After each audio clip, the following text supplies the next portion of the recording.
Well, g'day. Today, I'm going to be talking to you about performance roadblock. It's one thing. It's one singular aspect that really gets us into trouble. Inconsistent racing and training.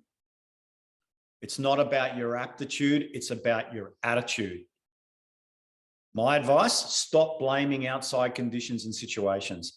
It's the way we react to what happens that causes the loss of the potentiality and the performance. It's not the outside world.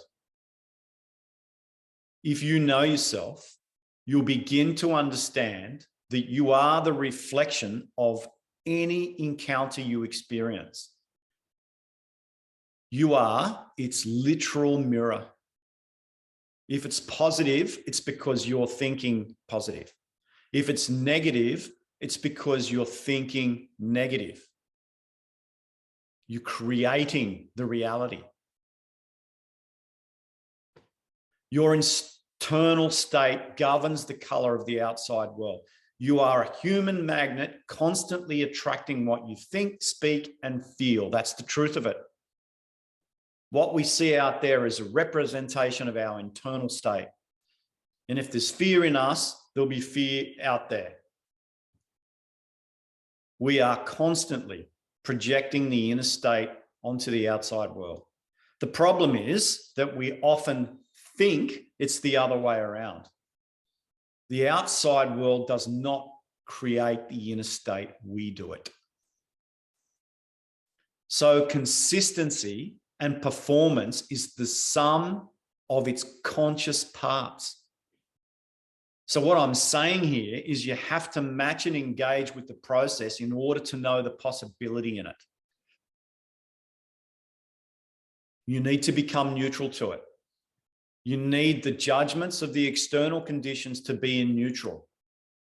So you're making no decisions about whether it's positive, no decisions about whether it's negative, liked or disliked, because the process is as it is. You have to match it with the same energy. So let it be as it is and stop coloring it with your thoughts, your ideas, and your concepts, because they're getting in the way. They're getting in between you and the goal. They're getting in between you and the possibility and the potential and the lack of limitation in that potential, because your mind is conditional. The outside conditions are not. They will show up with any number of random occurrences that the mind just loves to break down into positive or negative polarities. But that won't help you one iota to overcome the situation, the challenge, and the discomfort in it. You can't prepare for this. The possible situations are endless. Think about it. So what are your options? You can't train for everything. You certainly can't physically train for a psychological issue, because you often end up jammed in the middle of impulse and reaction. And you can bet your life that your mind won't like what it can't control. The mind quickly moves into reaction by victimizing itself, and nothing will take you out of your own power faster than a mind that is victimizing itself. A mind that is collapsing in on itself, collapsing in on you, making your internal state negative, less than. So the practice is to leave the impulse where it is and to not react, to not make any decisions or judgments about whether you like it or not, and just stay present with the situation as it is, as it's arising. Be where you are, feel what you feel, do it anyway.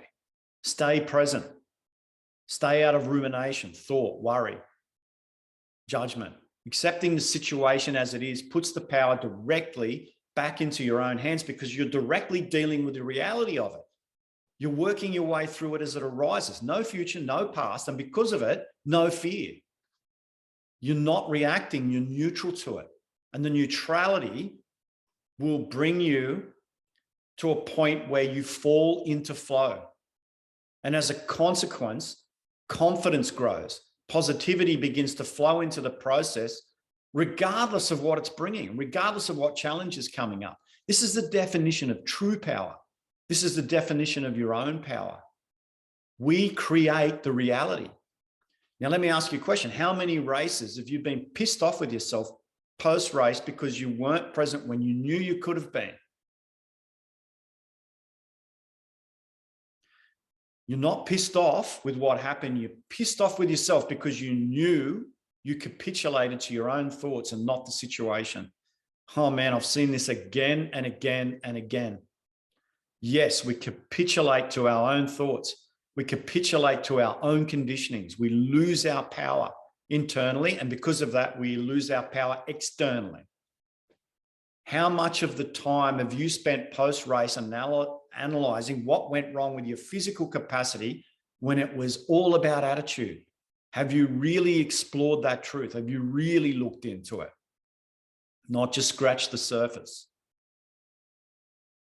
You know, I've been around a long time. I've coached for a long time. I've spent hour upon hour working with athletes and clients who I know are victims of their own thinking. You know, it's unconscious until it isn't. You can't know what you're ignoring. Sport is still a long way behind the 8 ball here. There's still a refusal to accept the fact that we create the external reality by what's occurring inside. We'd rather try and think our way out of that.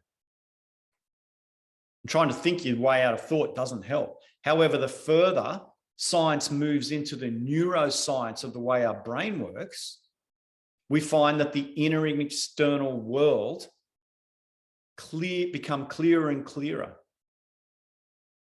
because it's all about how we react, what we do. We have choices.